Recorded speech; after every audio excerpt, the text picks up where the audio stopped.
Alright, yan po kayo sa 2 Timothy chapter number 3. And ngayon pong araw pong to, gusto ko pong sagutin para sa inyo ang isang katanungan. And ito pong katanungan po na to ay actually, gusto ko po i-connect actually yung dalawa po sa mga well-known doctrines ng New IFB na if you're gonna think about it, ito po yung parang nag-angat po sa atin sa regular po na Baptist. And yun po yung reprobate doctrine and yung paturuan po natin patungkol po sa end times. Okay? So pong pakita po sa inyo, obviously June po ngayon, June 2, right? And apart sa birthday po ng tatay ko kahapon, tayo po yung karamihan po sa mundo ay nasa-celebrate po nitong tinatawag na Pride Month. So gusto ko po i-connecta yung katuruan po natin tungkol sa reprobate doctrine at tungkol po dun sa end times. Gusto ko po sagutin para sa inyo yung katanungan na bakit ba natin kailangan maintindihan yung doktrina ng reprobate or the reprobate doctrine, lalo't higit sa panahon natin ngayon na tayo ay nag-approach sa mga huling araw na natin. Okay? Or sa huling araw, so to speak, or sa end time, so to speak. Tama? Diyan po kayo sa 2 Timothy chapter 3, punta po kayo ng Jeremiah chapter 6. At kung hindi pa kayo masyado familiar, although I assume na familiar na kayo sa doktrina po na ito, ng reprobate doctrine, pero kung kayo po bago lang po na napakinggan yung reprobate doctrine, gusto ko po muna ipakita sa inyo ano po ba yung reprobate doctrine and bakit po natin ito pinapaniwalaan. Now, yung word na reprobate, okay, hindi po ibig sabihin, kasi may mga tao sinasabi nila, reprobate, yung re is a prefix na again, tapos yung probate is parang probation, right? So, parang sinasabi nila na hindi naman ibig sabihin talaga na kapag sinabing reprobate, ay talagang tinakwil ka na or so, something like that. Kasi meron ka pang pagkakataon, kumbaga parang ikinulong ka lang ulit, right? At may possibility ka pang makalaya. Pero actually, hindi po yun ang ibig sabihin po nun kasi yung reprobate po hindi po siya galing sa dalawang salita na re and probate. Okay, yung reprobate ay isang buong salita po, nagkataon lang na RE yung simula niya.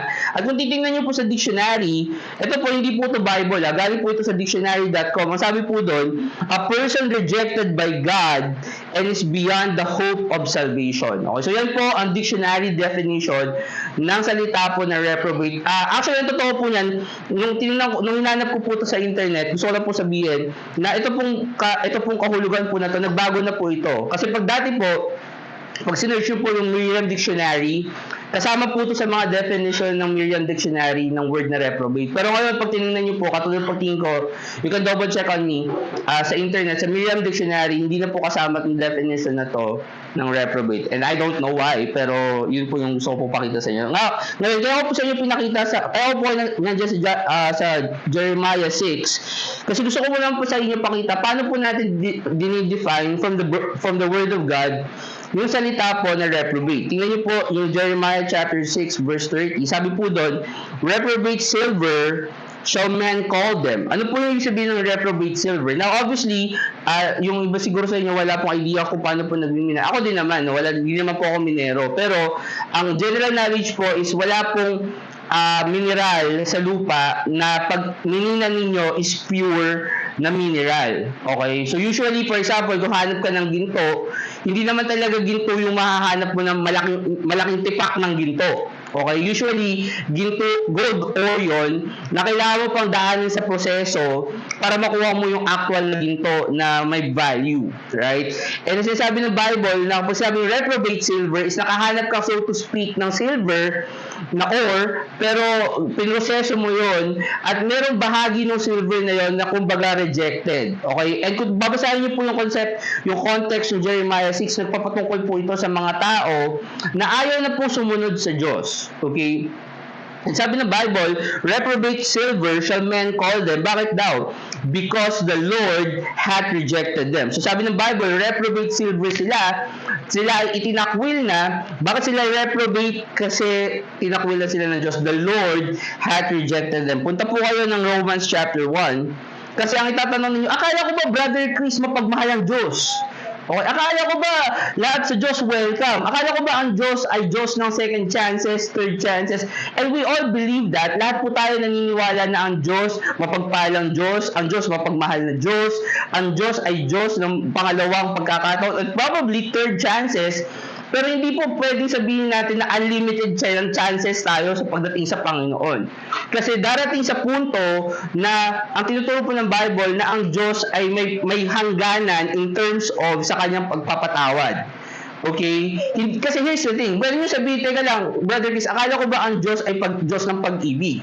Opo, ang Diyos ay Diyos ng pag-ibig, pero dapat din po natin maunawaan na ang Diyos ay Diyos din po ng hustisya. Okay? So kung ang Diyos ay Diyos ng hustisya, hindi mo po pwedeng sabihin na yung nakapatay tsaka yung pumatay ay pareho niyang hindi bibigyan ng parusa or something like that. Kasi syempre kung siya ay Diyos ng hustisya, kailangan niyang parusahan itong mga tao na kagawa ng kasalanan, right? Kaya nga merong impyerno eh. Okay, sabi ng Bible, God is not willing that any should perish, pero nevertheless, meron pa rin mga taong pupunta ng impyerno. Bakit? Kasi ang Diyos po ay Diyos ng hustisya. Okay, hindi niyo po pwedeng sabihin sa akin na ang Diyos ay Diyos lang ng pag-ibig and that's it. Okay, although syempre masayang pakinggan yun, but here's the thing, at the end of that, at the balance of that, ang Diyos po ay Diyos po ng hustisya. Now, ang question, bakit po ang Diyos ay itinakwil sila? Bakit sila nireject? Nandiyan po sa Romans 1. Bibigyan ko po kayo ng tatlong dahilan sa loob ng isang verse kung bakit po sila tinakwil ng Diyos. Tingnan niyo po to, Romans 1:21, sabi po doon, because that when they knew God, they glorified Him not as God. So, ang unang dahilan kung bakit sila tinakwil ng Diyos ay sapagkat nung sila ay nalaman nilang may Diyos, hindi nila, sabi ng Bible, they glorified Him not as God. Hindi nila ibinigay yung kaluwalhatian na dapat ay nasa Diyos. Brother Chris, paano yung mga tao na hindi alam na merong Diyos? Well, actually, hindi nila alam na walang Diyos kasi kung titingnan niyo po, angat po kayo ng konti dun sa verse 19. Romans 1 verse 19, tingnan niyo po, sabi po doon, because that which may be known of God is manifest in them, for God had showed it unto them. For the invisible things, pansinin niyo po yung word doon, sinabi po, for the invisible things. Ibig sabihin, ito po yung mga bagay na hindi po nakikita. Tama? Kasi invisible hindi po makikita yun. Sabi po, for the invisible things of Him, sino yung Him dyan? Yung sa Diyos. So, ibig sabihin, yung mga bagay na usually hindi natin nakikita sa Diyos, sabi ng Bible, from the creation of the world are clearly seen, being understood by the things that are made, even His eternal power and Godhead, so that they are without excuse. Ano sinasabi po ng Bible dito? Sinasabi po ng Bible na even yung mga bagay na usually hindi natin makikita o hindi pinapakita sa atin ng Diyos, ang sabi ng Bible, ibinigay sa kanila, ipinakita sa kanila ng Panginoon sa pamamagitan ng mga bagay na nagawa. Okay? Ibig sabihin, kapag tinignan nyo yung mundo, ang natural conclusion dapat ng tao is that merong Diyos.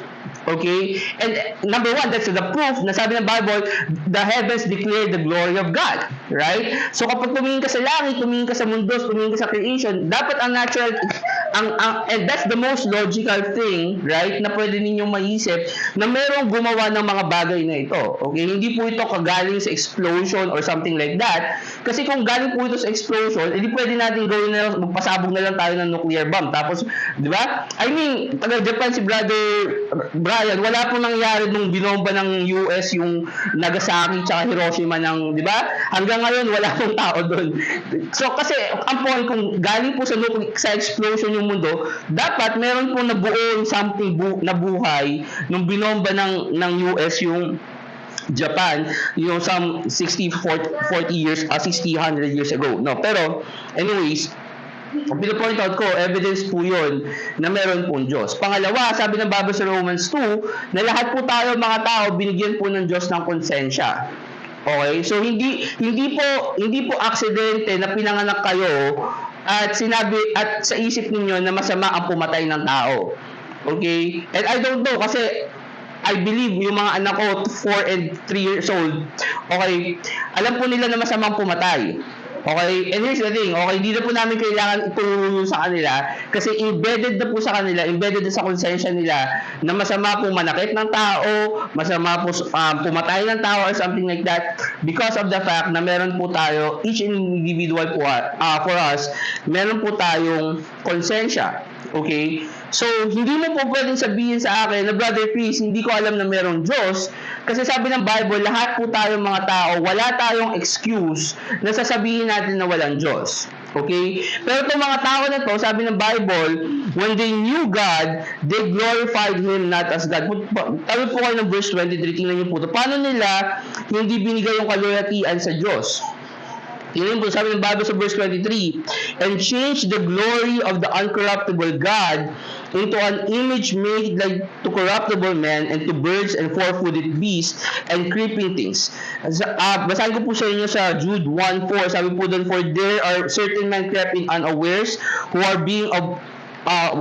before of old ordained to this condemnation, ungodly men, turning the grace of our God into lasciviousness and denying the only Lord God and our Lord Jesus Christ. Ano po sinasabi po ng Bible sa atin? Na instead po na ibigay nila yung glory sa Diyos na lumikha ng lahat ng bagay sa mundong to, ang sabi ng Bible, inilipat nila, itinuring nila na Diyos yung mga bagay na actually corruptible, nasisira, like yung tao, like yung ibon, like yung four-footed beast and creeping things. Ang sabi ng Bible, iniikot nila, tinuturn nila yung biyaya ng Diyos into lasciviousness. Ano yung lasciviousness?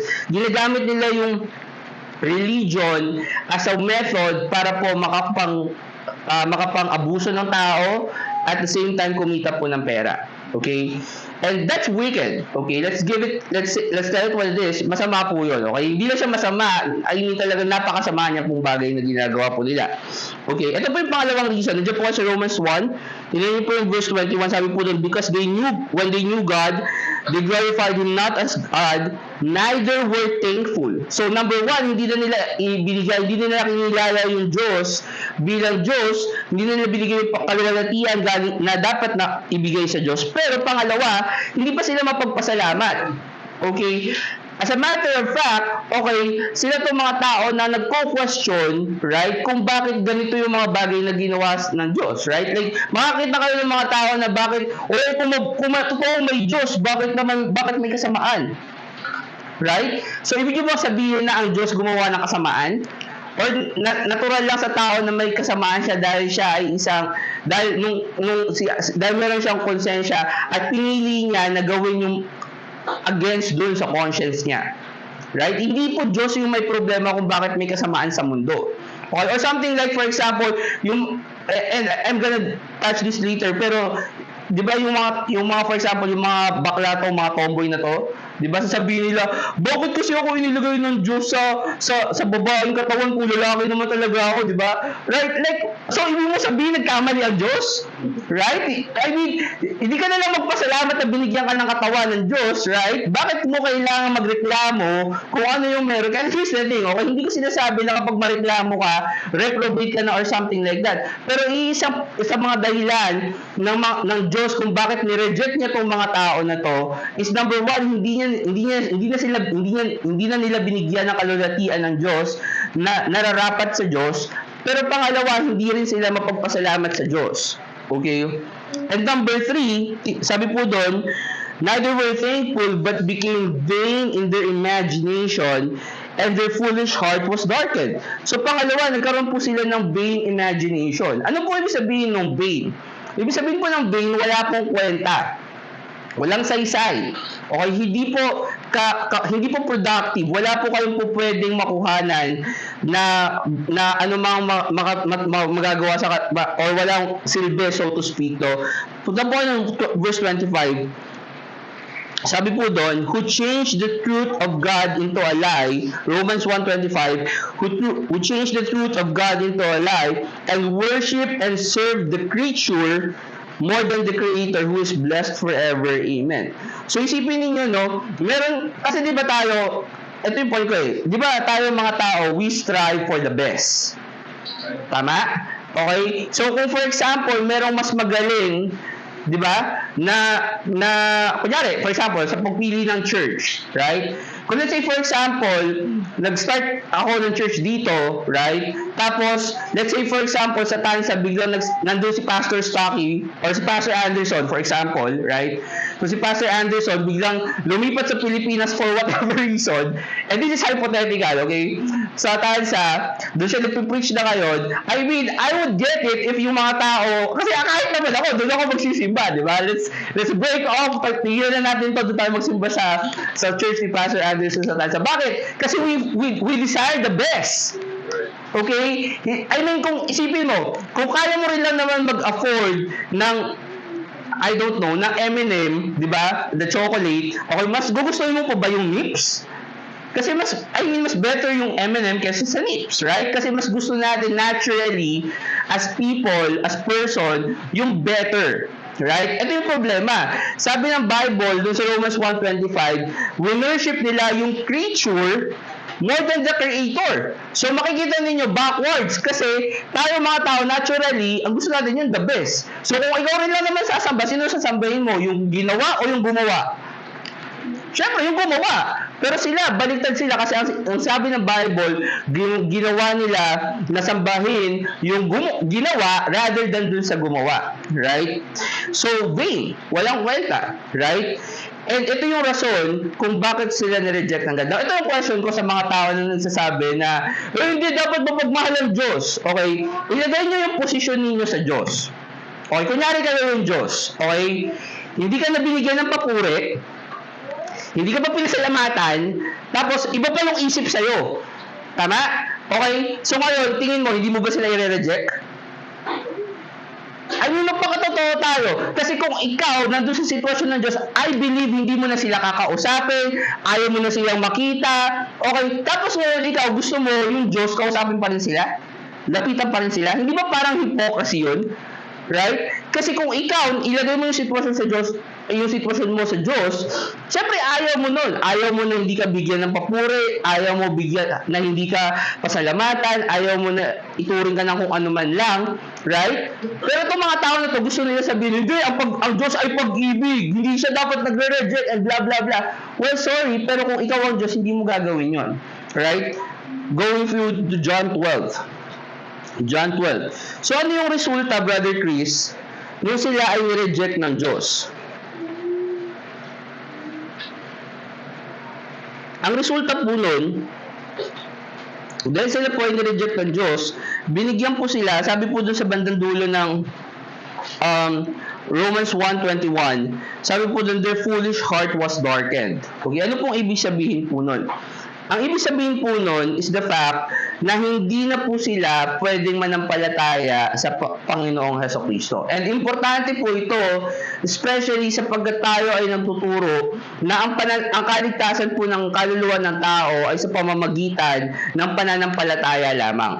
Okay, kailangan mo manampalataya na ang Panginoong Hesukristo ay namatay para sa mga kasalanan mo, inilibing siya at nabuhay na magmulay upang bayaran ng kasalanan mo, at sa pamamagitan lamang niya ikaw makakatanggap ng buhay na walang hanggan, wala nang iba, para makapunta ka sa langit. Okay? So that's in an essence kung paano ka maliligtas. Pero pansinin niyo sabi ng Bible, sa John 12, tingnan niyo po sa verse 37, nung describe ng Panginoon, and by the way, this is Jesus Christ speaking, okay? So kung may problema kayo patungkol sa sinabi ni Jesus Christ na hindi na sila pwedeng manampalataya, hindi po ang nagsabi nun, ang Panginoong Hesukristo. Tingnan po dito, but though, verse 37, but though he had done, si Jesus Christ po yung he doon, but though he had done so many miracles before them, yet they believed not on him, that the saying of Isaiah the prophet might be fulfilled, which he spake, Lord, who hath believed our report, and to whom hath the arm of the Lord been revealed? Therefore, they could not believe, because that Isaiah said again, he hath blinded their eyes and hardened their hearts, that they should not see with their eyes, nor understand with their heart, and be converted, and I should heal them. So, ano sabi ng Bible? Dahil nireject nila ang Diyos, ang sabi ng Bible, na sila ay hindi na binigyan ng kapasitad ng Diyos na maligtas. Kasi, okay, kaya sila hindi maliligtas, hindi po dahil hindi sila nagsisi ng kanilang mga kasalanan. Okay? Hindi po dahil sila ay nagpapatuloy sa kanilang kabaklaan o sa kung ano man yung ginagawa nila nakadiri. Okay? Hindi po yun yung dahilan kung bakit hindi sila maliligtas. The reason kung bakit hindi sila maliligtas is sapagkat sabi ng Bible, hindi na nila kayang manampalataya sa Panginoong Hesukristo. Okay? Kasi sabi ng Bible, pinatigas yung puso nila to the point na hindi na nila makita yung katotohanan, hindi na nila maunawaan yung sinasabi ng Bible, to the point na hindi na nila kayang manampalataya. At kung hindi mo na kayang manampalataya, paano ka pa maliligtas? Kasi hindi ka naman po pwede magsisi ng kasalanan mo para pumunta ka ng langit dahil walang sino mang tao 100% na nakapagsisi na ng kasalanan mo nila. Okay? Eh di ba, kung tutusin nga, ang sinasabi natin pa sa soul winning, dalawang way para makapunta ka ng langit. It's either, gawin mo ng perfect yung batas, huwag kang gumawa ng kasalanan and things like that, which obviously, sabi ng Bible, for all have sinned and come short of the glory of God. So, lahat tayo mga tao may kasalanan. So, yung unang way na yun, wala nang kwento. The only way, sabi ng Bible, na tayo ay maliligtas sa pamamagitan ng pananampalataya. And sabi ng Bible, dahil nireject sila ng Diyos, okay, itong mga tao na to, wala silang kapasidad na manampalataya. So, therefore, kasi nasabi natin, itong mga reprobate na to, itong mga bakla, mga tomboy na to, hindi na sila maliligtas. Okay? Balik po kayo ng Romans 1. Kasi hindi lang po yun yung nangyari. Okay? Tandaan nyo, they became vain in their imagination. Okay? Sabi ng Bible, hindi lang po yung basta na yung lahat ng iniisip nila walang kwenta, walang saysay. In fact, I would submit to you na ang iniisip po itong mga tao na to detrimental or yung paurong, right? In a sense, mas malalong makakasakit pa, okay, sa society natin kung hahayaan lang po natin. Okay? Kasi hindi po to parang hinayaan ka na lang ng Diyos na mapunta ng impyerno and that's it. Okay? Nung binigyan sila ng nung hindi na sila binigyan ng Diyos ng kapasidad na manampalataya, okay, hindi lang po yun yung nangyari. Tingnan niyo po sa verse 24. Nandiyan po kayo Romans 1, verse 24. Tingnan po ito, sabi ng Bible, wherefore, God also gave them up to uncleanness. Tingnan niyo po kung gaano ka-detrimental yun. Okay? Hindi na sila hinayaan ng Diyos na, sige, huwag ka naman ng palataya. Pero gumagawa ka pa rin ng mabuti, ha? Okay, produktibo ka pa rin miyembro ng sosyedad. Okay? Hindi po yun ang sinasabi po ng Bible. Ang sabi ng Bible, nung sila nireject ng God, ng Panginoon Diyos, God gave them up to uncleanness. Okay? And kung para lang pumaunawaan po ninyo yung sinasabi ko po sa inyo, kapag ang isang lugar, okay, ang isang city or province or things like that, kung ang isang bansa madumi, sasabihin nyo ba na progressive yung bansang yon? Hindi. Bakit? Ang problema, itong mga tao na to, binigay na sila ng Diyos sa kahumihan. Sabi ng Bible, God gave them up to uncleanness through the lust of their own heart, to dishonor their own bodies with themselves, between themselves. Okay? Kasi yung last part, sabi po doon, dishonor na nila, hindi na nila binigyan ng puri yung kanilang mga sarili. Okay? Paano nila, Brother Chris, paano nila hindi bibigyan ng puri yung kanilang mga sarili? Isipin nyo to. Pag sinabi ko sa inyo, okay, Brother Alex, kabayo ka. Okay? Ano mararamdaman mo, Alex, right? Mapipikon ka, maaasar ka sa akin. Tama? Okay? Ano pa naman po si Brother Chris pinagsasasabi? Di ba? Insulto yun eh. Tama? Pag sinabi ko, kabayo ka, insulto po yun. Okay, kahit pa sabihin ko, alam mo, Brother Alex, kabayo ka. Di ba? Kahit gano'n ka soft or gano'n ka soft-spoken, sabihin ko man yun, kahit gano'n ko kalambing sabihin yun, insulto pa rin po yun. Tama? Okay? Ngayon, isipin ninyo, may tao, sasabihin nila, kabayo ako. Di ba? Sino? Si Vice Ganda. Paano siya sumikat? Di ba? Dahil sa pagiging kabayo. That guy takes his pride sa pagiging hayop. Okay? Sasabihin nyo ba sa akin na, di ba, yun yung sinasabi po ng Bible doon sa verse 24, na he dishonors his own body within himself. Kasi hindi po magbibigay puro yung sabihin mo, kabayo ka. Tama? Okay, pero itong mga tao na to, pag nasa TV sila, pag nasa internet sila, pag nasa social media sila, ano pinagsasabi nila? Di ba mga ganung bagay?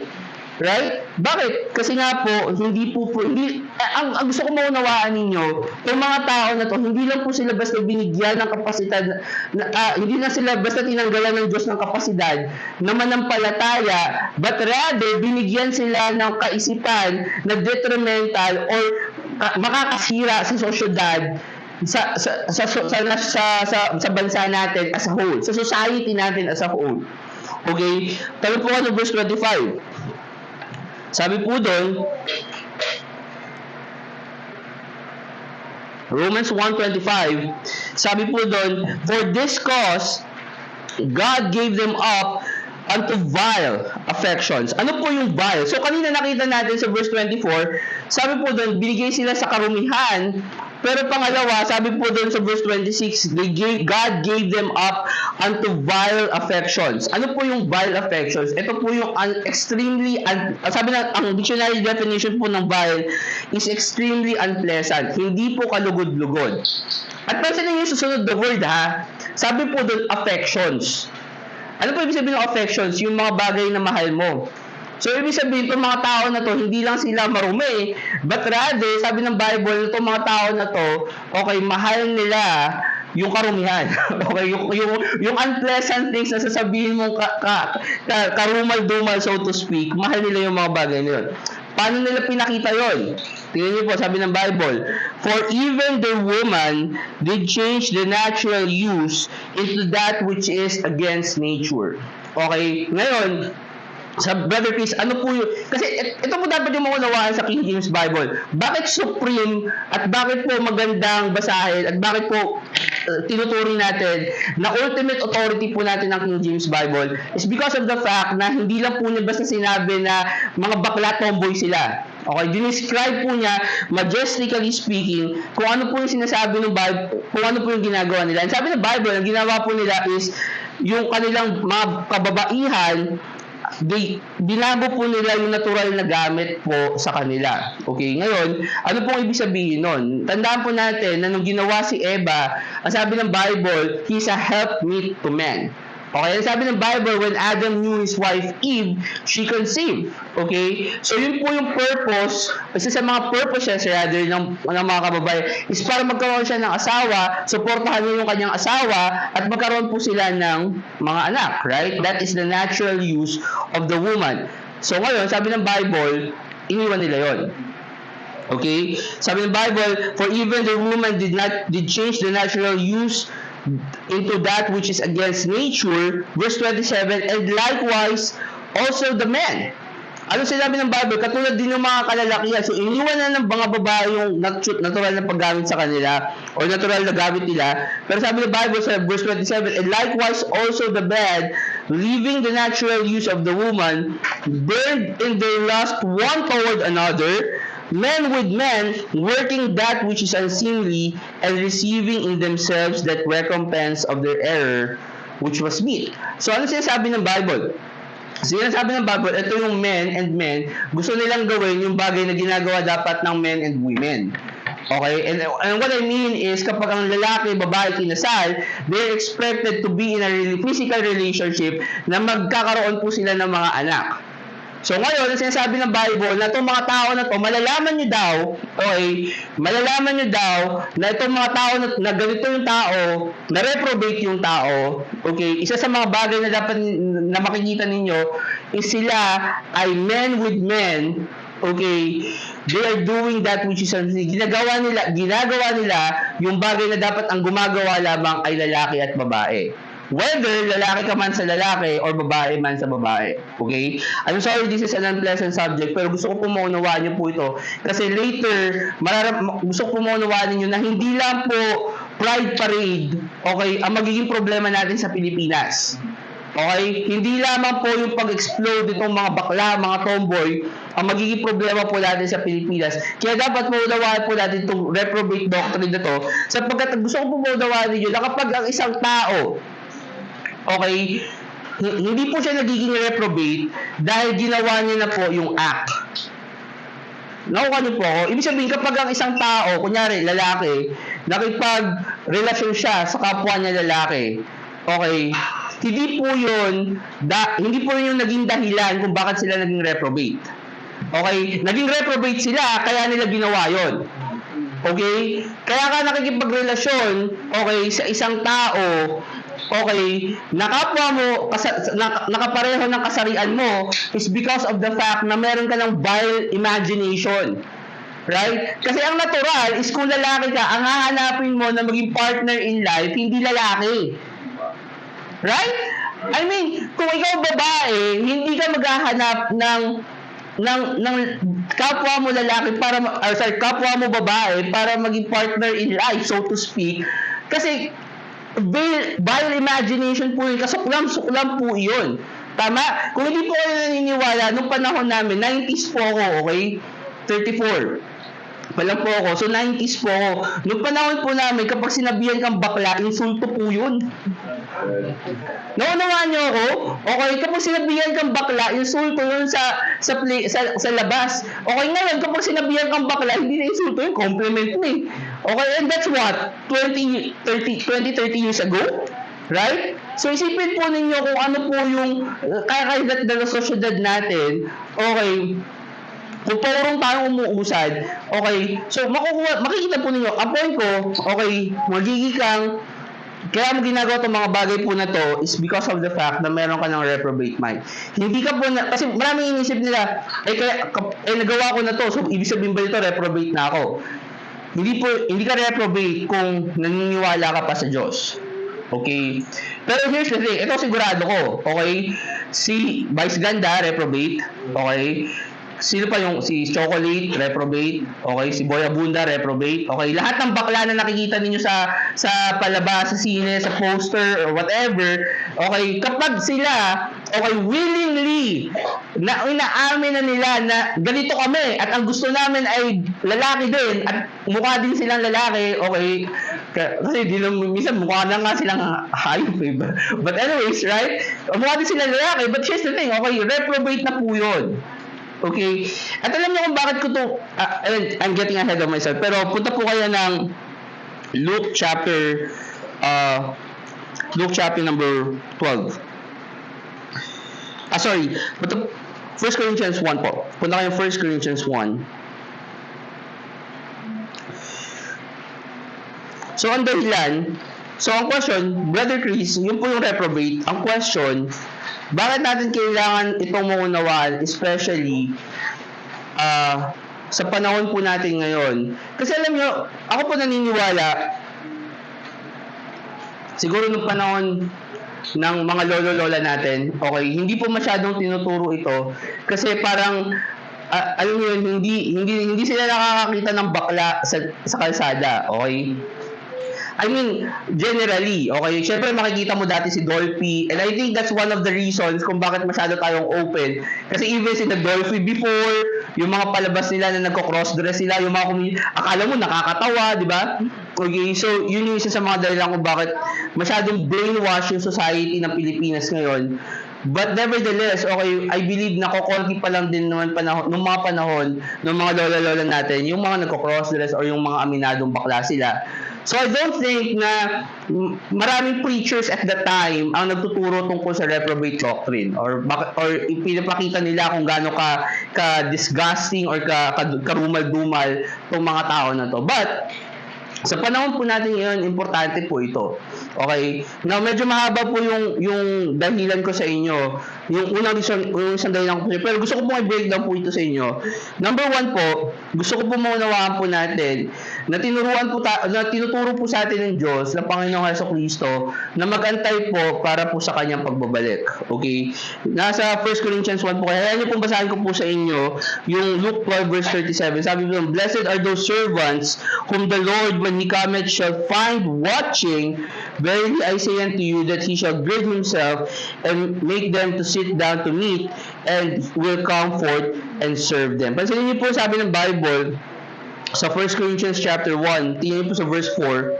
Sabi din, I thank my God always on your behalf for the grace of God which is given you by Jesus Christ, that in everything ye have enriched by Him in all utterance and in all knowledge, even as the testimony of Christ which confirmed in you, so that ye come behind in no gift. Tansin niyo po yan, waiting for the coming of our Lord Jesus Christ. Sabi po ng Bible sa Matthew 24, verse 45, sabi doon, "Who then is a faithful and wise servant, whom his Lord hath made ruler over the household to give them meat in due season? Blessed is that servant whom his Lord, when he cometh, shall find so doing. Verily I say unto you, that he shall make him ruler over all his goods." So sabi ng Bible, na isa po sa mga bagay na kailangan po natin gawin habang tayo po ay nandito sa mundo is antayin po natin yung pagbabalik po ng Panginoong Hesus. And that refers yung second coming of the Lord Jesus Christ. Wala na po ako masyadong oras para ipakita sa inyo yun, na sabi po doon, yun po yung rapture. Kasi sabi po ng Bible sa 1 Thessalonians, I believe, punta kayo ng 1 Thessalonians. 1 Thessalonians chapter 4. Yun po sa 1 Thessalonians chapter 4. Wala po kasi sa notes ko to. Pero para lang po paunawa sa inyo na yun po yung second coming of the Lord Jesus Christ. Yun po sa verse number masabi lang sa verse 13. Sumibay sa verse 13. "But I would not have you to be ignorant, brethren, concerning them which are asleep, that ye sorrow not, even as others which have no hope. But for if we believe," First Thessalonians 4, verse 13. Doon po tayo simula. Basahin ko po ulit. Sabi po doon, "But I would not have you to be ignorant, brethren, concerning them which are asleep. For you sorrow not, even as others which have no hope. For if we believe that Jesus died and rose again, even so them also which sleep in Jesus will God bring with him. For this we say unto you, by the word of the Lord, that we which are alive and remain unto the coming of the Lord," so yun po yung second coming, Jesus Christ, "shall not prevent them which are asleep. For the Lord himself shall descend from heaven with a shout, with the voice of the archangel, with the trump of God, and the dead in Christ shall rise first. Then we which are alive and remain shall be caught up together with them in the clouds, to meet the Lord in the air, and so shall we ever be with the Lord." So sabi ng Bible, so yung passage po na yan, ang tinatawag po natin dyan is yung second coming ni Jesus Christ. Patungkol po yan sa rapture. Okay? So sinasabi ng Bible, nung tayo tinuturuan ng Diyos na mag-antay, ang aantayin po natin mga kapatid is yung rapture. Kaya kung papansinin po ninyo, meron natural desire po sa atin, sa mga tao, na ma-excite every time na magkakaroon po ng announcement ng second coming of Jesus Christ. Kahit na peke, di ba? Parang for example, yung mga Seventh-day Adventists, "Uy, babalik na si Jesus Christ." So yung mga tao naman parang na-excite sila, di ba? Bakit? Kasi natural po sa atin na mag-antay po para sa pagbabalik po ng ating Panginoong Hesus. Nung nasa 1 Corinthians 4, punta po ng Acts 1. Acts 1. So habang tayo po ay nag-aantay, ano po ang commandment po para po sa atin sa mga Kristiyano? Ngayon, ang point ko, inutusan tayo ng Bible na mag-antay, and habang nag-aantay tayo, hindi po tayo sinabihan ng Bible na, "O mag-antay ka lang dyan ha, umupo ka lang dyan, wala kang gagawin, okay, antayin mo lang yung Panginoong Jesucristo." Hindi po yun ang sinasabi po ng Bible. Habang tayo ay nag-aantay, okay, inutusan po tayo ng Bible na mag-soul winning. Okay, tingnan niyo po sa Acts 1, verse 6, sabi po dun, "When they therefore were come together," ito po yung resurrection of Jesus Christ, "they asked of him, saying, Lord, wilt thou at this time restore again the kingdom of to Israel?" So, ang tinatanong ng mga apostol, ikaw na ba ulit yung maghahari? Okay? And kung titingnan niyo po yung end times, again, wala po akong masyadong time para i-develop yung end times doctrine kasi masyadong complicated yon. But, ang tinuturo po doon is, tinatanong nila kung ito na ba talaga yung pagbabalik mo sa iyong kaharian. And sabi ng Bible, verse number 7, "And he said unto them," ito yung sagot ni Jesus Christ, "It is not for you to know the times or the season which the Father hath put in his own power, but ye shall receive power after that the Holy Ghost is come upon you, and ye shall be witnesses unto me, both in Jerusalem and all Judea and in Samaria, and unto the uttermost part of the earth." So inutusan po tayo ng Bible at inutusan tayo ng Panginoong Jesucristo na habang tayo ay nag-aantay na siya ay maging hari sa Israel, aka yung pagbabalik niya, and after dating sa mangyayari po nun, sabi ng Bible, kailangan maging witness ka muna para sa akin, sabi ni Jesus Christ, sa Jerusalem, sa Judea, sa Samaria, hanggang sa uttermost part of the earth. In fact, I would submit to you na ini-insist po ng Bible na mag-soul winning po tayo.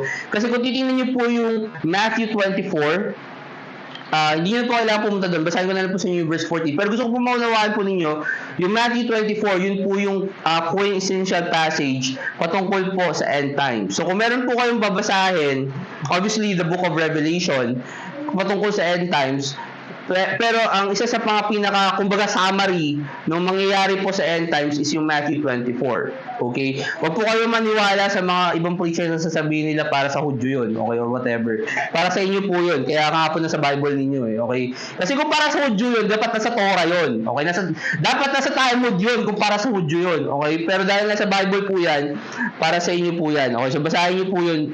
Assignment yun na lang siguro. But sa Matthew 24, ang gusto ko pong ipakita po sa inyo, na ina-expect po ng Bible na mag-soul winning po tayo. Kasi sabi ng Bible sa verse 14, Matthew 24 verse 14, sabi po doon, and this gospel of the kingdom shall be preached in all the world for a witness unto all nations, and then shall the end come. So sabi ng Bible na itong mga pangyayari na to, habang nag-aantay ka, kasi di ba marami sa atin excited, okay lang kaya darating ang Panginoong Hesukristo. Okay, actually, habang nag-aantay ka, sabi ng Bible, hindi mangyayari yung mga bagay na ito na sasabihin ko sa iyo patungkol sa end times hanggang yung gospel of the kingdom, sabi ng Bible, yung gospel ay hindi daw maipahayag sa buong mundo. So, ibig sabihin, bago po mangyari yung end times, kailangan po munang ma-preach yung gospel, hindi lang po sa Pilipinas, hindi lang sa Cavite, kundi pati sa Saudi Arabia, okay, pati sa India, pati sa North Korea, okay, sa China, and things like that. Dapat po ma-preach yung gospel sa mga lugar po na iyon. Okay? So, yun po yung inuutos po sa atin ng Bible. Ngayon, pag tayo nagpe-preach, okay, ito po yung gusto ko po sa inyo, punta po kayo ng 1 Corinthians chapter 15. 1 Corinthians chapter 15.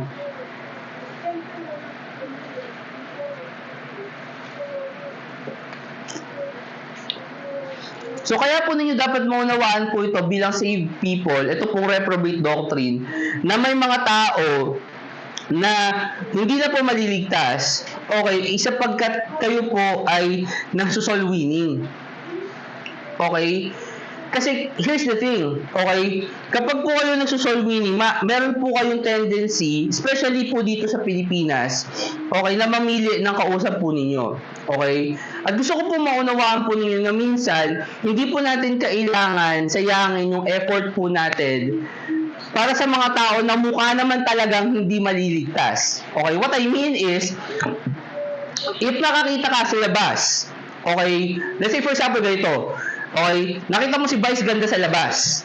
Okay? For whatever reason, okay? Nakita mo si Vice ganda sa labas, okay? Huwag nyo lang pag-aksayang i-preach yung gospel sa kanya. Okay? Baka na lang mamaya, tingnan natin kung masasave pa natin si Vice ganda. Hindi na po mangyayari yun. Okay? Alam niyo kung bakit ko ito sinasabi sa inyo? Kasi minsan, may mga over-the-board Baptists na gusto nila, para mapakita magaling sila mag-soul winning, right? Itong mga reprobate, papakita nila na na-save nila. Okay? I mean, meron akong isang dating pastor, sabi niya, bakit daw, okay, nung pumunta dito si Pope Francis sa Pilipinas, bakit daw hindi daw sinira ng gospel? I mean, like, what in the world? I mean, kahit na pa si Jesus Christ ang bumaba dito sa lupa, okay, para sharean siya ng gospel, hindi masisave si Pope Francis. Bakit? Si Pope Francis po ay reprobate. Okay? Kung titingnan niyo po yung buhay ni Pope Francis, okay, hindi man po siya lantad sa mga tao, okay, I guarantee you, meron siyang mga ginawang kabalastugan sa Vatican. Kaya nga nandun siya eh. Okay? So, this thing, okay? So, hindi natin, I mean, kailangan makita po ninyo yung importansya ng reprobate doctrine sapagkat hindi po lahat maliligtas.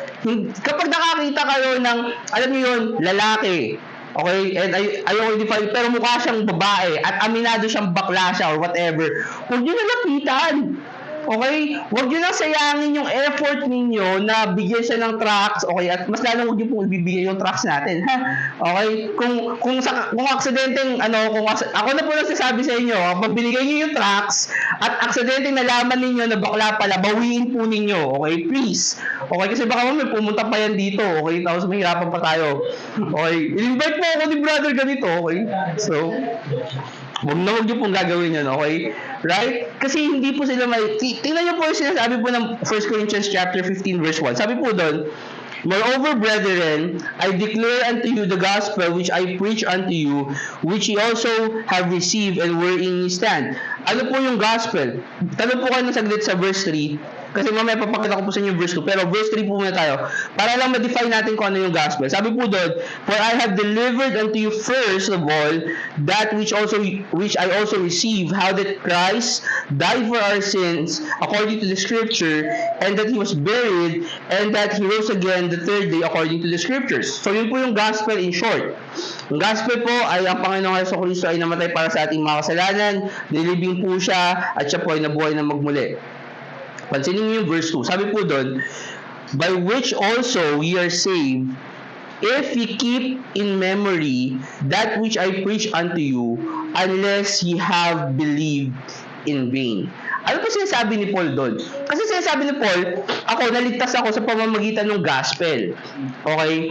Pero yung gospel, okay, magbe-benefit lang siya kung ito po ay matatandaan po ninyo. Okay? So, ito po yung gusto ko po maunawaan po ninyo. Isa po kailangan po ninyo maunawaan. Hindi po porket, kasi ito point ko.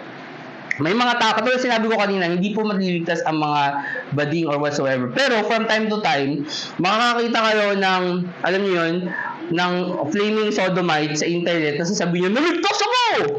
Okay, in fact, meron pa dyan, maniwala kayo sa hindi, meron dyan sa Makati, sa Bethany, okay, meron dyan missionary na dating is gay or whatever, okay? So, I mean, sasabihin mo, naligtas siya. Okay, hindi po siya maliligtas. Okay, nagpa-transgender na siya. Okay, nagpapalit na siya ng kanyang whatever. Okay, so hindi na siya maliligtas. Here's the thing, kung ang tao willing gawin yun, hindi na po siya maliligtas. Okay? Kaya parang, insert ko na lang po. Sabi, wala sa notes ko, pero insert ko na po. Kaya minsan pag tinatanong ako, Brother Chris, ano ka ba? Ano ba opinion mo sa same-sex marriage? Okay, minsan sinasabi ko, ako agree ako dyan. Okay? Agree po ako sa same-sex marriage. Pero meron akong gustong idagdag doon sa batas. Kung mag-a-approve sila ng same-sex marriage, dapat, pagkatapos po nilang ikasal, bitayin sila. Tama? Kasi isipin niyo, what if, sabihin ko sa inyo, merong isang paraan para madaling madakip yung mga kriminal sa mundo. Ano sasabihin niyo? I-implement natin yan. Okay, alam niyo, isa sa mga pinakamadaling paraan para malaman kung reprobate sila, pakasal nyo sila. Tama? Kasi kung willing silang gawin yun, automatic, reprobate na sila. At ang sabi ng Bible, if a man lie with a mankind as he also lied with a woman, both of them have committed an abomination, they shall surely be put to death, their blood shall be upon them. Okay, hindi po issue sa akin kung magpakasal sila o hindi. Ang issue po sa akin, bakit ang gobyerno ng Pilipinas hindi binibigay yung parusang death penalty para sa mga homosexuals. Yun ang issue sa akin. Alam niyo kung bakit? Kasi maraming mga Baptist ang sasabihin, kami ay for death penalty. Pero para sa drugs, and which is okay lang, okay? Para sa murder, which is okay lang. Pero bakit hindi niyo isama yung mga bakla at mga tomboy? Right. Sabi ng Bible, kasama dapat sila sa death penalty. And I'm not saying na kumuha kayo ng balisong or whatever, at hanapin niyo sila, antingin niyo sila, patayin niyo sila, okay? Hindi yun ang sinasabi ko po sa inyo. Ang sinasabi ko po sa inyo is in legal system na binigay po sa atin ng Bible, kung ang Diyos ang Diyos ng Pilipinas, okay, kung ang Diyos ang tinuturing na Diyos ng Pilipinas, bakit hindi niyo sundin yung sinabi niya sa Leviticus 20:13? Pero ang ginagawa ninyo, sinusuportahan nyo pa sila. Okay, bigyan natin sila ng laban ko to, pride natin to, QC. Di ba? Parang ganun. Bakit mo ginagawa yun? Okay, sabi nga ng Bible, dapat worthy sila ng death penalty eh. Di ba? So, itong point ko, hindi na sila maliligtas kasi hindi na nila kayang manampalataya. So, tayo bilang mga saved people, bakit natin kailangan maunawaan to during the end times? Kasi tayo po ay nagsusol winning at dapat nating maunawaan na kahit na anong pilit natin ipakita sa kanila yung gospel, hindi pa rin po sila maliligtas. Kasi alam niyo, ito gusto ko maunawaan nyo. Pag tayo nagsusol winning palagi, meron kayong makikitang grupo, okay, na, kunyari, lalo ng mga estudyante, Oh, di ba? Meron kayong makikitang 6 na grupo or 6 na estudyante sa isang grupo. Magso-soul winning kayo. Yung 5 straight, okay? Hindi tama yung sagot. Tapos yung isang bakla, yung pa yung tama yung sagot.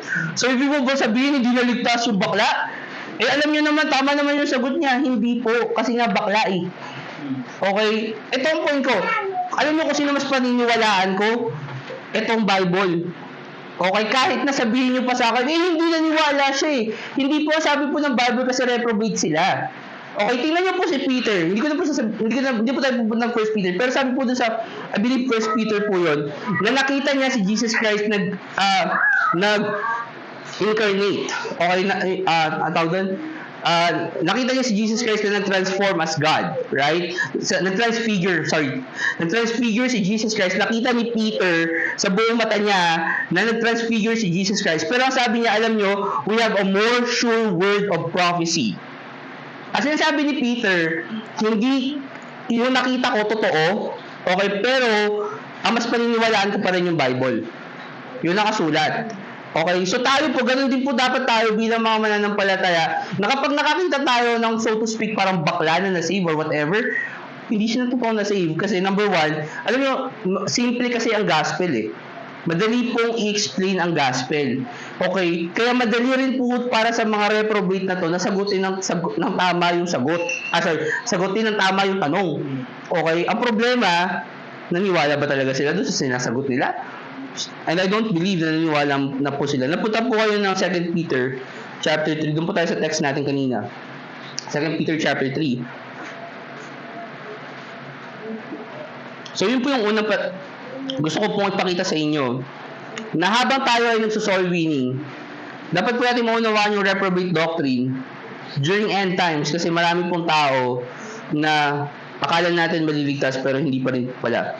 Pero apart from that, ito po para naman po to sa unsaved, no? Tinuturo din po ng Bible na habang tayo ay lumalapit sa panahon po na yon ng pagbabalik po ng ating Panginoon, mas lalo po magiging delikado ang sosyedad po natin. Okay? Nasa 2 Peter po kayo, no? Basahin ko na po sa inyo sa 2 Thessalonians chapter 2 verse 1. Sabi po doon, now we beseech you, brethren, by the coming of our Lord Jesus Christ, and by our gathering together unto Him, that ye be not soon shaken in mind, or be troubled, neither by spirit, nor by word, nor by letter as from us, as that day of the Lord, or the day of Christ is at hand. Let no man deceive you by any means, for that day shall not come, except there come a falling away first, and the man of sin be revealed, the son of perdition. Ang sinasabi po ng Bible sa 1 Thessalonians chapter 2, na hindi daw po dadating ang Panginoong Jesucristo unless may dalawa pong mangyari. Okay? Hindi po yung kasi usually di ba sa pre-trib, sabihin nila yung rapture ang imminent. Hindi po yung rapture ang imminent. Ang imminent po is yung falling away first, sabi ng Bible, and the man of sin be revealed, the son of perdition. Sino po yun? Yung Antichrist. So, kailangan mo na ma-reveal yung Antichrist, kailangan mo na magkaroon ng falling away bago po magkaroon ng rapture. Okay, ano yung falling away? Well, marami po sinasabi, ito daw po ay backsliding. Ibig sabihin, marami po mga pananampalataya ang aalis po or aalis sa kanila pananampalataya. Now, ang point ko naman doon, kaya hindi ko po paniniwalaan yon is because of the fact na once saved, always saved. Okay? So, kung ikaw ay nanampalataya na, at ikaw ay mananampalataya na, hindi ka na po pwedeng hindi maging mananampalataya. Okay? Kaya kasabihin mong backsliding ka or something like that. Well, obviously, okay, hindi maaalis yun. But, what I'm saying is, hindi po talaga yun yung topic na sinasabi po ng falling away first. Okay? Ano po ang ibig sabihin nun, brother? Ano ang ibig sabihin ng falling away first? Well, sabi po ng Bible, tingnan niyo po, 2 Timothy chapter 3 verse 1. Sabi po doon, this know also that in the last days, perilous times shall come. So, ano sabi? Ano yung perilous? Dangerous. Kailan daw magiging dangerous? Sabi ng Bible, in the last days. So, ibig sabihin, habang paparating doon sa second coming ni Jesus Christ, habang palapit yung second coming of Jesus Christ, sabi ng Bible, magiging mas mahirap, mas magiging delikado, so to speak, perilous time shall come. Bakit daw? Verse 2. Sabi doon, for men shall be lovers of their own selves, covetous, boasters, proud, blasphemers, disobedient to parents, unthankful, unholy, without natural affections, truce breakers, false accusers, incontinent, fierce, despisers of those that are good, traitors, heady, high-minded, lovers of pleasures more than lovers of God. So, ang sinasabi po ng Bible, binigyan niya po tayo ng listahan. Okay? Sabi ng Bible, ito na yung characteristic ng tao pagdating ng end times. Okay? Na para patunayan ko po sa inyo na itong mga tao po na to reprobate. Nandiyan ko sa 2 Timothy chapter 3, no? Basahin ko po sa inyo ito sa Romans chapter 1 verse 29. Tingnan niyo po, I challenge you, tingnan niyo po kung ilang words ang magkakapareho na sinabi po doon. Okay? Sabi, mag-stay po kasi sa 2 Timothy chapter 3. Ito po sa Romans 1:29. Sabi po doon, being filled with all unrighteousness, fornication, wickedness, covetousness, maliciousness, full of envy, murder, debate, deceit, malignity, whisperers, backbiters, haters of God, despiteful, proud, boasters, inventors of evil things, disobedient to parents, without understanding, covenant breakers, without natural affection, implacable, unmerciful. Ako po, binilang ko parang 1, 2, 3, 4, 5, 6, 7. 7. Para ang halos magkapareho. May mga na-miss ako, I understand. Okay. Pero ang gusto ko pong pakita sa inyo na ito po mga tao na ito, same po ito doon sa mga tao na tinuturing po sa Romans 1. In fact, sa verse 6, tingnan niyo po to. For this, 2 Timothy 3 verse 6, sabi po doon, for of the sort are they which creep into houses and led captive silly women, laden with sin, led away with diverse lusts. Pansinin niyo ito, sabi ng Bible sa verse 7. Ever learning, but never able to come to the knowledge of the truth. Pansinin niyo, sabi ng Bible, na itong mga tao na to, sila ay nag-aaral. Sila ay nagpupursige. Pero hindi sila matuto sa katotohanan. Bakit? Kasi nga blinded yung kanilang mga puso. At ito yung sabi ng Bible sa verse 8. Now, as Jannes and Jambres withstood Moses, so do this also resist the truth, men of corrupt minds, reprobate concerning the faith. So, sinasabi ng Bible sa atin na sa mga panahon pong ito, habang tayo lumalapit sa end times, mas dadami po yung mga ganitong klase ng mga tao. Kaya pansinin po ninyo, ang mundo po natin, hindi po siya pabuti ng pabuti. Kung sa tingin po ninyo, ang mundo natin, pabuti ng pabuti ng pabuti, nag-i-improve yung characteristic ng mga tao, okay, or yung personality ng mga tao, okay, I say, na nakatira po kayo sa bubble land, okay, masyado kayo naive, okay. But, kasi ang tinuturo po ng Bible na tayo po ay pasaba. Okay? And in fact, punta po kayo sa Luke chapter 17. Luke chapter 17, isa sa mga characteristics ng isa po sa mga nagka-characterize ng end times in terms of stories sa Old Testament, dalawang bagay po. Every time na pinag-uusapan po natin yung end times, dalawang bagay po or dalawang kwento yung usually na lumalabas. Okay? Kasi base po yun sa Luke 17. Yun po sa verse 26. Sabi po doon, Luke 17 verse 26. And as it was in the days of Noe, so shall it be also in the days of the Son of Man. They did eat, they drank, they married wives, they were given in marriage until the day that Noe entered into the ark, and the flood came and destroyed them all. So sabi ng Bible, yung araw daw ng pagdating ng Panginoong Hesukristo, may ikukumpara nyo daw yon sa mga araw ni Noe. Okay? Hindi na po kailangan pumunta doon, pero sabi sa Genesis 6, and God saw, verse 5, and God saw that the wickedness of man was great in the earth, and that every imagination of the thoughts of his heart was only evil continually, and it repented the Lord that he had made man on the earth, and it grieved him at his heart.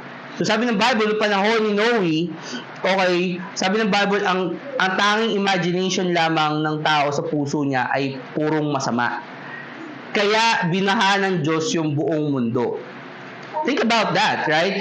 Na kung gaano magiging kasama yung ating sosyedad, okay, pagdating, habang papalapit tayo ng papalapit sa end times, right? Hindi ko kayo tinatakot. O kaya ako may dalawa akong anak, gusto ko silang lumaki sa mapayapa na lugar kung saan makakalaki sila, makakapag-enjoy pa sila ng kanilang buhay, so to speak. Pero binibigyan ko po kayo ng warning na at the end times, marami at lalabas po na lulutang na napakarami po na magiging reprobate sa mundo. So ito po kung ngayon pala nagagalit na kayo sa Pride Month, right? I mean, buckle up, okay? Marami pa pong mangyayaring ganyan habang tayo ay papalapit sa end times. Alright? Ano pa? Sabi ng verse Luke 17:20. Tingnan niyo po, sabi po doon, likewise also as it was in the days of Lot. They did eat, they drank, they bought and sold, they planted, they builded. But the same day that Lot went out of Sodom, it rained fire and brimstone from heaven and destroyed them all. Hindi na rin po kayo pumunta doon, pero sa Genesis, alam niyo naman po siguro yung Genesis 19, tama? Kung hindi niyo pa po alam yon, okay, pag-uwi po ninyo, basahin niyo po yun. So, basahin niyo yung assignment, dito lang. Look, Matthew 24, okay, Genesis 19, Judges 19, okay.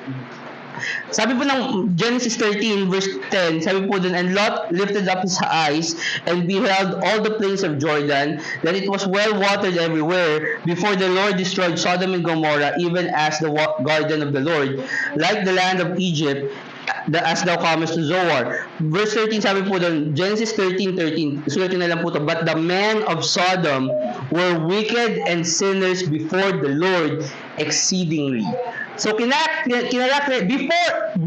Genesis 19, obviously, Genesis 19, doon po natin nakita kung gaano karumal-dumal si Lot, okay, yung mga bakla, okay, hindi lang yung mga bakla, kasi pati si Lot po doon, karumal-dumal, imagine niyo naman yung mga anak niya, ibigay niya doon sa mga bakla, hindi mo, ewan ko ba, pero, sabi po doon, even before Genesis 19, sabi po sa Genesis 13, itong mga tao na to, hindi lang po sila basta wicked, hindi lang po sila basta makasalanan, sabi ng Bible, they are wicked and sinners before the Lord exceedingly. So here's the thing, kung hindi ka saved, okay, at wala kang pakialam sa soul winning, ito yung mensahe ko sa inyo, magiging mas karumal-dumal ang panahon sa susunod. So ito ba yung gusto mong suportahan? Okay? Ito ba yung gusto nating suportahan na as a society sa Pilipinas? Okay? Ito ba yung gusto nating suportahan pagdating ng panahon? Itong mga masasama na mga tao na to, itong mga ang nasa isip, sabi ng Bible, ang mga nasa isip ay palagi lamang masama. Okay? Ito yung so, number one, ang gusto ko maunawaan nyo, dahil tayo ay soul winners, hindi lahat maliligtas. Kaya mahalagang maunawaan natin na may segment ng populasyon sa mundong ito. May bahagi ng populasyon sa mundong ito na hindi na maliligtas kahit anong gawin natin. Pangalawa, na dapat po natin maunawaan ang reprobate doctrine kasi dadating po tayo sa punto kung tayo ay papasok doon sa end times, nadadami po itong mga ganitong klase ng tao. Pero ito po, punta po kayo ng Exodus chapter 32. Pero ito po yung pangatlo. Ito po yung last na gusto ko po maunawaan. Bakit natin kailangan maunawaan? Hindi lang ng mga saved na tao, hindi lang ng mga Kristiyano, okay? Bakit kailangan ninyong maunawaan nating mga tao in general na may mga tao sa mundong ito na hindi sila nakakatulog, ika nga sabi ng Bible, hanggat hindi sila nakakagawa ng masama. Okay, bakit natin kailangan maunawaan na may mga tao na itinakwil na ng Diyos, okay, mga anak ng demonyo, okay, at bakit natin kailangan unawain ito, especially habang dumadami sila? Kasi ito po, naniniwala po ako, isa po itong linya na dapat pong piliin ng mga tao. Okay? Wala po ito kinalaman sa kwento, pero sabi po dun sa Exodus 32, ito po yung famous story po ng golden calf. Kung maalala po ninyo, sabi ng Bible, verse 25, basahin po natin, and when Moses saw the people were naked, for Aaron had made them naked unto their shame among their enemies, then Moses stood in the gate of the camp and said, who is on the Lord's side? Let him come unto me. And all the sons of Levi gathered themselves together unto him. Alam niyo po, sa dadating na panahon, habang dumadami itong mga reprobates na to, habang nakikita natin kung gaano yung ginagawa nila ng mga tao na to sa sosyedad natin, okay? Alam ko po, isa po itong roll call, kumbaga, ito tinitingnan ko na lang as a positive, na ito po ay isang roll call na tinatanong tayo ng Diyos, who is on the Lord's side? Okay? Sino ba ang nasa bahagi ng Diyos? Kasi makakakita ka ng mga Baptist na sasabihin nila, oh, Baptist kami, pinipreach namin si Jesus Christ. Pero niyayaya nila yung mga bakla nilang kaibigan sa church. Like, who is on the Lord's side? Okay, talaga bang nasa bahagi ka ng Diyos or ikaw ay tinuturing ka na kalaban din? Kasi sabi ng Bible di ba sabi ng Bible, do not I hate them, O Lord, that hate thee? Am I not in grief with them that rise up against thee? I count them my enemies. I hate them with a perfect hatred. I count them my enemies. Sabi ng Bible. So kung ikaw, kaibigan mo yung mga kaaway ng Diyos, so to speak, I mean, talaga ba kaibigan ka ng Diyos? Right? Talaga ba nasa side ka ng Diyos? At hindi po maganda, tingnan yun, kasi, tingnan niyo po sabi ng Bible sa verse number 27. And he said unto them, Thus saith the Lord God of Israel, Put every man his sword by his side, and go in and out from gate to gate throughout the camp, and slay every man his brother, and every man his companion, and every man his neighbor.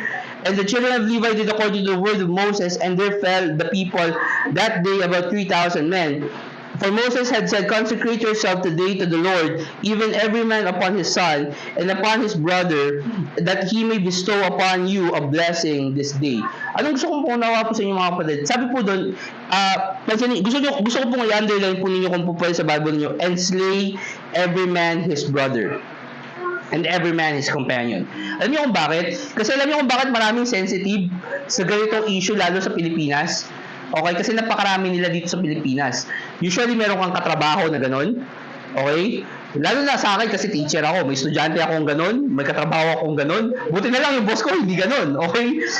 Right? Eh, napakahirap yun, di ba? Kasi parang, paano mo sila, I mean, sa isip-isip mo, gusto mo na lang ibagsak sila kasi ganun sila, right? Pero di mo pwedeng gawin yun kasi nagtatrabaho ka para sa pamilya mo, right? And I understand. Siyempre, di ba, may mga call center agents. Sa call center, saksakan ang dami ng ganun. Okay? Hindi ko sinasabi mag-resign ka, okay? Para, dahil, ayoko makakita ng reprobate, kaya magre-resign na lang ako. Kahit saan makakakita ka. Okay? Kung ayaw mo makakita ng reprobate, siguro sa construction, wala. Pero, I doubt, okay? Kasi syempre, paano kapag, isipin nyo, paano pag nasa construction ka, tapos yung nagpagawa sa'yo, bakla din? Right? I mean, hindi ka makakaalis sa kanila, right? Ang sinasabi ko sa inyo, kaya sensitive itong issue na to, is kasi halos lahat, merong kapamilyang bakla, may katrabahong bakla, okay? May relative na bakla, na kapag sinabi mo to mga bagay na to, magagalit sila sa'yo. Right? Pero ito sinasabi, again ang tanong, sino ba ang nasa bahagi ng Diyos? Who is on the Lord's side? Kasi kailangan nyo mamili Right? So kung ikaw, okay, supporter ka, kaya ito point ko, kung sasabihin niyo na sinusuportahan namin itong mga bahagi na to, please naman, huwag nyo nang gamitin yung pangalan ng Diyos. Tama? Ang problema kasi, minsan, itong mga tao na sinusuportahan nila yung mga bakla, tapos sasabihin nila, God bless you. Like, what in the world? Hindi sila i-bless ng Diyos di ba? Right? Kasi, so, huwag nyo nang gamitin yung pangalan ng Diyos. Okay? Iwanan ko na lang po sa inyo ito kasi medyo mahaba na po yung sana. Punta po kayo ng Romans 1. Balik po kayo sa Romans 1.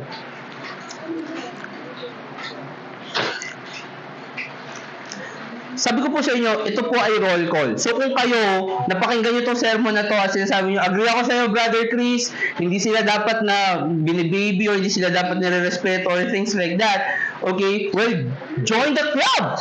Pumunta kayo sa church, pumunta kayo sa amin kung saan ang preaching at ang paniniwala ng mga tao ay kapare-pare. Pero kung kayo, sasabihin nyo sa amin, Bible-believing Christian ako pero sinusuportahan ko yung LGBT. Like, what in the world? Ba't mo sila sinusuportahan? Ito na lang iiwan ko sa inyo. Romans 1 verse 23. Pansinin nyo Romans 1 verse 32. Sabi ng Bible, who knowing the judgment of God, that they which commit such things yung mga nilista niya dun kanina, sabi doon, are worthy of death. Not only do the same, but have pleasure in them that do them. Alam mo sinasabi ng Bible? Alam mo ang sabi ng Bible, kasi di ba sabi sa Bible kanina, sabi ko sa Leviticus 20:13, sabi ng Bible, kapag ikaw, a man with man and a woman with woman should be surely to put to death. Okay, dapat ibitayin sila. Pero alam mo sabi ng Bible sa Romans 1? Sabi doon, hindi lang yung mga gumawa. Di ba? Sabi doon, but have pleasure in them that do them.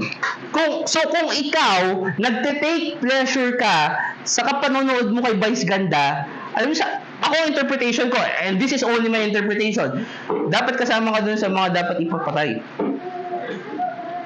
Right? Kasi kasama, sabi doon but have pleasure in them that do them. Anong nakalagay? Sabi doon, they are worthy of death. So kung ikaw, hindi lang yung gumawa, pati yung nagte-take pleasure. So kung ikaw, supporter ka nila, tapos sasabihin mo, straight ako, hindi, kasama ka na dun, bakla ka na din. Dapat ka na rin mamatay. Okay? Kasi again, this is, ang point ko, kaya po ito tinuturo po sa atin ng Bible, number one, dahil soul winners tayo, na dapat nating maunawaan na mga tao hindi po talaga maliligtas. Para pangalawa, para bigyan po tayo ng warning na sa darating na panahon habang tayo ay nag-aantay sa pagbabalik ng ating Panginoon, na tayo po ay maging sober, maging mapagmatsyag po tayo, na magiging delikado ang panahon po na sa hinaharap. Pero ito po ang gusto ko po maunawa po ninyo. Ang reprobate doctrine po ay dapat po natin paunawa sa mga tao para makita po natin, susuportahan mo ba talaga sila ng mga kaaway ng Diyos? Or pupunta ka sa side ng Panginoon? Kasi naniniwala po ako, isa po itong roll call para patunayan, sino po ba talaga ang nasa side ng Diyos? Let's pray. Dear Heavenly Father, Lord, maraming salamat po sa araw po ito na pinagkaloob sa aming Panginoon. We thank you, Lord God, para po sa buhay na meron po kami, Panginoon, na patuloy po namin nagagamit sa inyong pong kalulatian, Panginoon. Tulungan niyo po kami, Lord God, as we travel along this life, Panginoon, maging sober po kami, Panginoon, maging matalino po kami, magpagbatsyag, Panginoon. Lalo tigit pa kayo para po sa aming mga anak, para sa aming mga mahal sa buhay, Panginoon. Ayon po hinihiling, Ama, na kayo nga po, Panginoon, magprotekta po sa amin laban sa mga masasamang elemento po na ito. Ayon po hinihiling na ilayo niyo po kami, Panginoon, sa kanila. Nawa, Panginoon, na ingatan niyo po kami po mga anak, mga kabuhayan po namin, Panginoon, ay ilayo niyo po, Panginoon, sa mga kasamaan po ng mga dulot po kayo ng mga reprobate po nito. And alam po namin, Panginoon, na alam niyo po na ngayong especially ngayong buwan, Panginoon, na marami po mga programa ang ibibigay po para sa kanila. Tulungan niyo po kami, Panginoon, na magpigil, Panginoon, maging patient po kami, Lord God, at hayaan po namin ang kalooban po ninyo patuloy na malulahati sa amin po mga buwan. Christ name I pray. Amen.